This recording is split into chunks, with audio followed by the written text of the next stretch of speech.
In early September 1944, as General George S. Patton sat at his headquarters near Nancy in northeastern France, the war that had once seemed to bend his will now appear to resist him at every turn. And for the first time since his triumphant breakout from Normandy, Patton felt the grinding weight of limitation pressing down on his mind.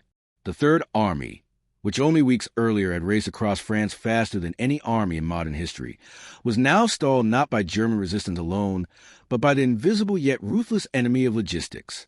Fuel shortages, overstretched supply lines, destroyed railways, and clogged roads had brought Patton's advance to a halt, and this pause, this forced stillness, gnawed at a man who believed momentum was the soul of victory. In his diary, Patton wrote with a rawness he rarely showed in public, admitting frustration and anger, and a deep sense that the war was slipping into a shape he despised, slow, grinding, and bureaucratic. Patton's diary entries during this period reveal a commander at war not just with the enemy, but with the very structure of Allied command, particularly the decisions made by General Dwight D. Eisenhower, the supreme Allied commander. Eisenhower had chosen a broad front strategy, distributing supplies across all Allied armies, rather than concentrating them in Patton's Third Army for a decisive thrust into Germany. Patton believed this decision squandered the opportunity to end the war quickly, and in his diary he accused higher command of lacking nerve, vision, and historical imagination. Writing on September 5, 1944, Patton noted bitterly that wars were not won by committees, a line that echoed his lifelong belief that decisive leadership mattered more than consensus. These private words stood in sharp contrast to his public obedience, highlighting the tension between Patton, the disciplined officer, and Patton, the restless, instinct-driven warrior.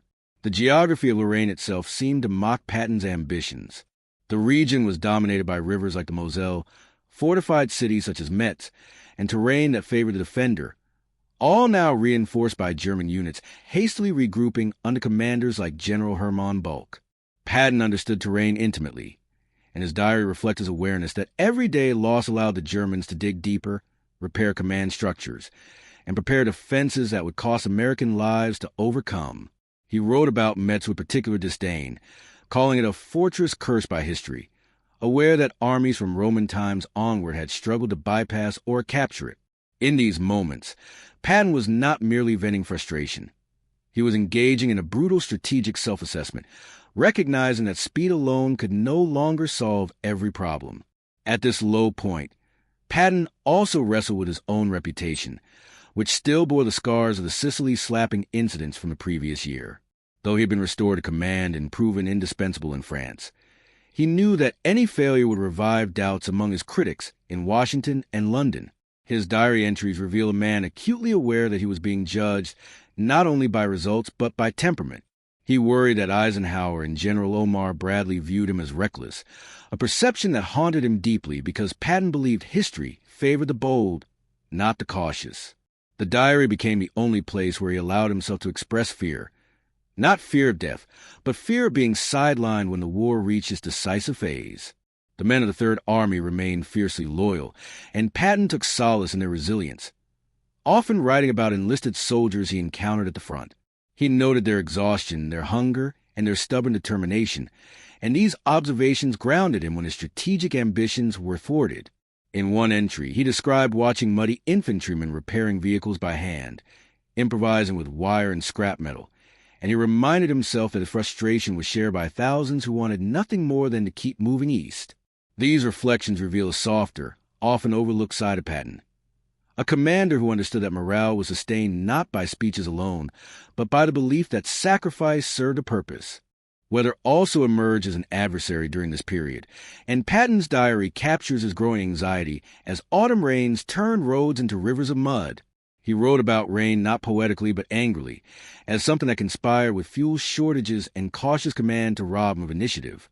He feared that winter would soon follow, freezing operations into static lines reminiscent of World War I, the very war whose lessons had shaped his aggressive doctrine. In these lines, Patton's mind traveled backward through history, drawing parallels between missed opportunities and wars prolonged by hesitation, reinforcing his belief that the present moment will be judged harshly by future generations. Patton's reflections also reveal a deep sense of destiny, a belief that he had been shaped for this war and this moment, and that being restrained now felt almost like a betrayal of fate. He wrote of feeling leashed, a powerful metaphor that captured both his obedience and his resentment. This sense of personal destiny was not arrogance alone. It was rooted in years of study, from ancient battles to Napoleon's campaigns, all reinforcing Patton's conviction that decisive thrusts change history. To be denied that chance weighed heavily on him, and the diary entries from his period pulsed with a tension between duty and desire. Despite his frustration, Patton never questioned the ultimate goal of Allied unity, and his diary reflects a grudging respect for Eisenhower's burden. He acknowledged, in rare moments of restraint, that Eisenhower had to manage egos, politics, and coalitions in a way no battlefield commander did. Yet even in these moments of understanding, Patton could not silence his belief that wars were won by audacity, not balance. This internal debate, between empathy for command responsibility and contempt for caution, defined his emotional state at this low point. The diary also captures Patton's obsession with time, which he viewed as the most precious commodity in war. He counted days, hours, even minutes lost to logistical delays, and each entry reads like a ticking clock. He feared that every pause gave Adolf Hitler space to recover, to reorganize shattered divisions, and prolong a war that Patton believed could be ended before Christmas 1944.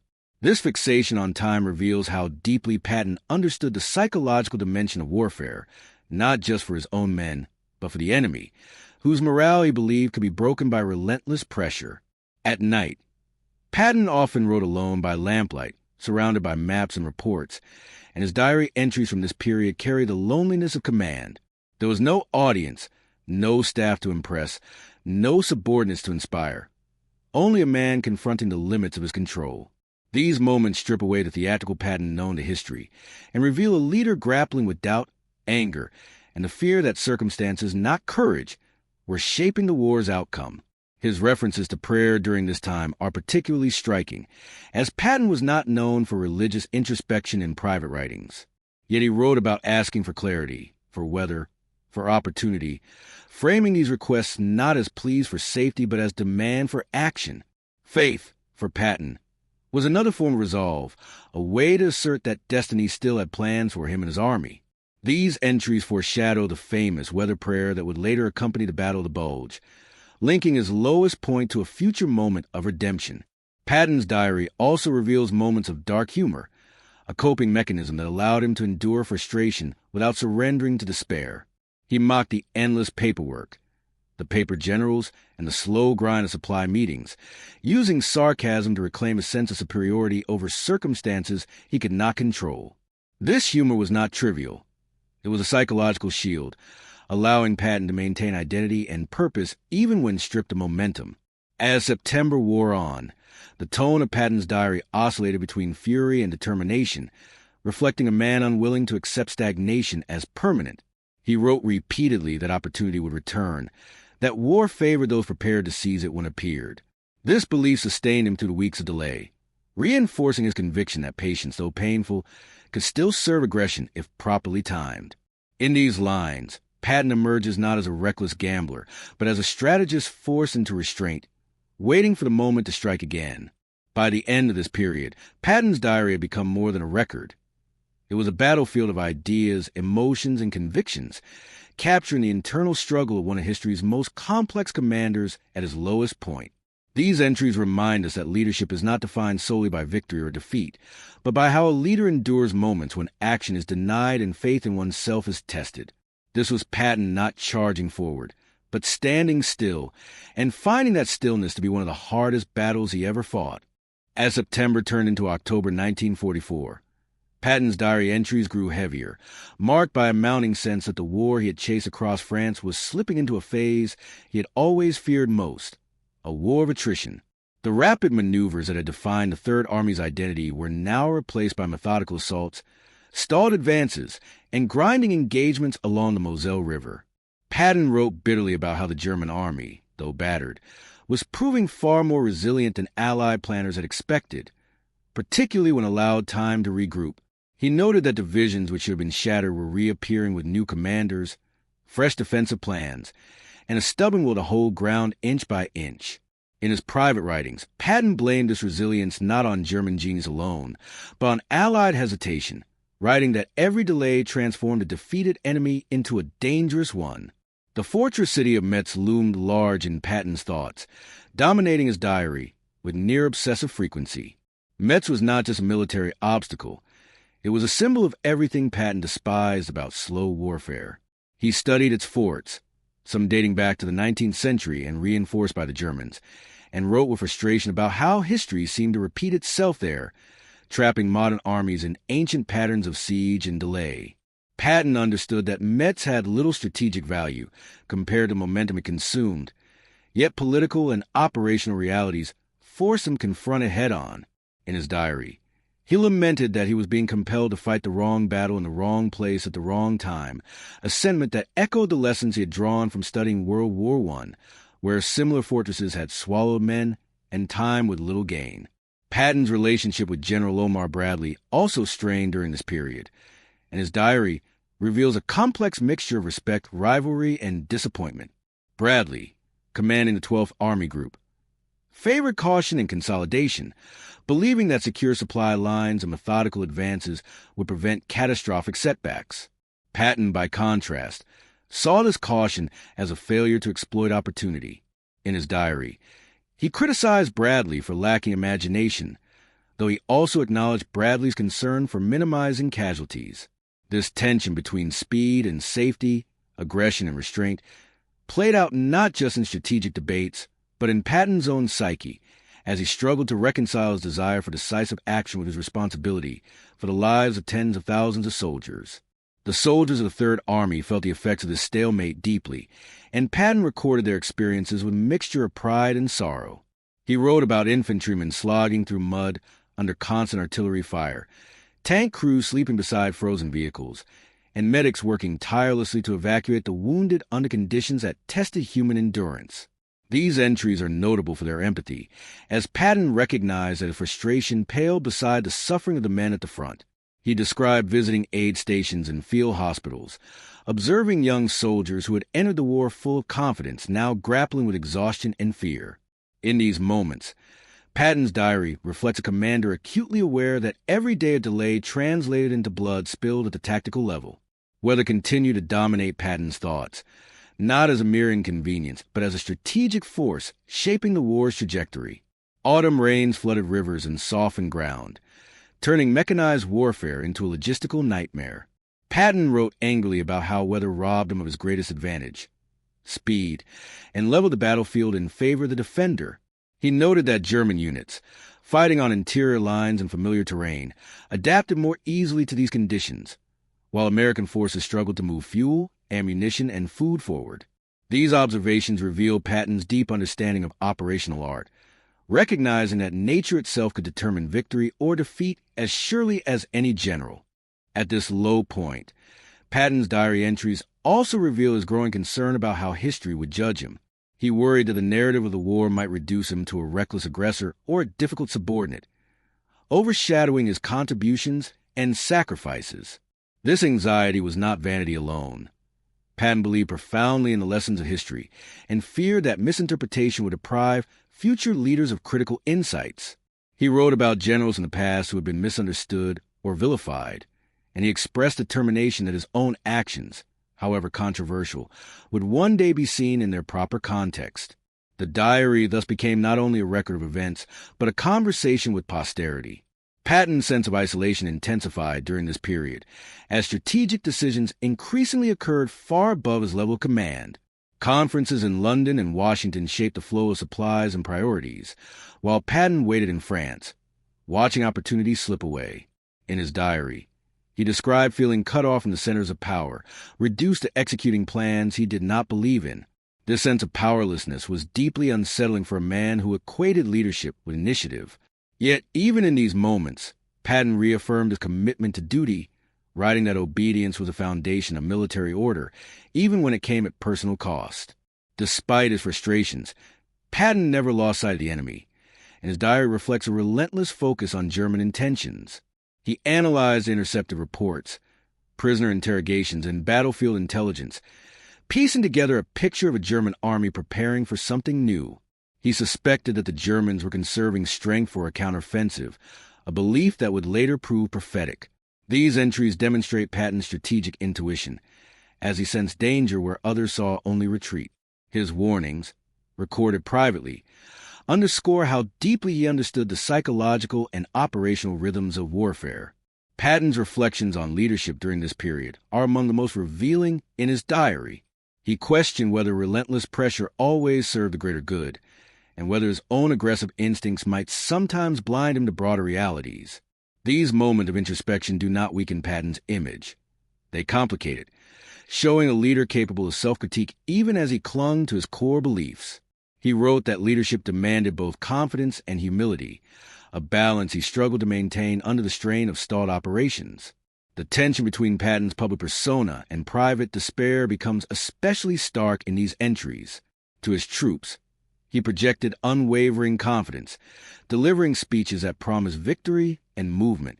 In his diary, however, he confessed to moments of doubt, writing that uncertainty was a true enemy of command. This duality highlights the emotional labor of leadership, where strength must be performed even when it feels absent. Patton understood that morale depended not on truth alone but on belief, and he bore that burden silently. Patton also reflected on death with unusual candor during this time, acknowledging that prolonged war increased the likelihood that he might not survive to see its end. He did not fear death in battle. He feared dying without having fulfilled what he believed was his purpose. These entries reveal a man driven not just by ambition, but by a profound sense of obligation to history and to the soldiers under his command. For Patton, the greatest tragedy would be a war concluded without the decisive blow he believed could have shortened it. As October progressed, Patton's diary entries reveal a subtle shift from anger to grim resolve. He wrote less about what should have been done and more about preparing for what might come next. This transition marks an important moment in Patton's psychological journey, as he adapted to constraints without surrendering his identity. He began planning contingencies, repositioning units, and conserving strength, all while waiting for the opportunity he believed would inevitably arise. The diary also records Patton's awareness that the war's end would bring its own challenges, particularly in how commanders would be remembered and judged. He speculated about post-war politics, the fate of Germany, and the moral reckoning that would follow victory. These reflections demonstrate Patton's understanding that war did not end with surrender, but with interpretation, memory, and legacy. Even at his lowest point, Patton was thinking beyond the battlefield. By the close of this period, Patton's diary paints a portrait of a commander hardened but not broken, constrained but not defeated. The frustration, anger, and doubt recorded in these pages did not extinguish his drive. They refined it. This was Patton in preparation, unknowingly standing on the edge of the war's most dramatic reversal, his resolve tempered by hardship, and his instincts sharpened by restraint. By late November 1944, as winter tightened its grip on northeastern France, Patton's diary reveals a man who had ascended into his deepest period of frustration, yet had not surrendered his belief in destiny. The Third Army remained constrained by weather, fuel shortages, and competing priorities, while German forces, though weakened, continued to resist with stubbornness Patton both respected and despised. In his diary, he wrote that the enemy was no longer retreating in panic, but withdrawing with calculation, choosing ground carefully and forcing American units into costly frontal engagements. This realization troubled Patton deeply, because it confirmed his fear that the window for a rapid collapse of Germany had closed, replaced by a prolonged struggle that would demand endurance rather than brilliance. Patton wrote extensively during this period about his sense of being misunderstood by history, even before history had been written. He feared that his aggressive philosophy would be blamed for casualties, while caution would be praised as wisdom, regardless of outcomes. In private, he argued that hesitation cost lives just as surely as recklessness, and perhaps more quietly. His diary contains sharp observations about how political considerations were beginning to shape military decisions, particularly as Allied leaders thought ahead to post-war Europe and relations with the Soviet Union. Patton sensed that the war's endgame was no longer purely military, and this realization made him feel increasingly out of step with the direction of Allied command. The German counteroffensive that Patton suspected began to loom larger in his thoughts, even though few others believed the enemy capable of such action. In diary entries dated early December 1944, Patton noted unusual German movements, increased radio traffic, and reports from intelligence officers suggesting that enemy divisions were regrouping rather than dissolving. He wrote that history had taught him never to assume an enemy was finished simply because he appeared beaten. These lines, written in isolation, would later stand as evidence of Patton's strategic intuition, though at the time they brought him little comfort, as his warnings failed to alter Allied assumptions. Emotionally, Patton reached what might be described as a quiet breaking point, though not one of despair. His diary entries became more introspective, less explosive, as if anger had given way to a cold, simmering determination. He wrote about loneliness, about the burden of command, and about the strange isolation of being responsible for hundreds of thousands of lives while having limited control over conditions shaping their fate. In these moments, Patton appears less like the fiery general of legend and more like a man carrying a weight few could fully comprehend. Patton also reflected deeply on death during this time, not as an abstract concept but as an ever-present companion. He wrote about fallen officers whose absence left gaps in leadership and morale, noting how quickly war erased personalities and replaced them with memories. These entries reveal a somber awareness that victory, if it came, would be built upon graves stretching across Europe. For Patton, this awareness intensified his urgency, reinforcing his belief that wars must be ended quickly to spare future generations from similar suffering. Faith returned again and again in Patton's diary, though never in a conventional sense. He wrote about destiny, about being part of a larger historical pattern, and about the belief that individuals were instruments shaped by forces beyond their control. Yet he rejected passivity, insisting that destiny favored action, not waiting. This tension between belief in fate and insistence on agency defined Patton's worldview at his lowest point, anchoring him psychologically even as circumstances denied him movement. The weather, relentless and unforgiving, continued to dominate Patton's thoughts as winter deepened. Snow and freezing rain transformed battlefields into quagmires, immobilizing tanks and numbing infantrymen.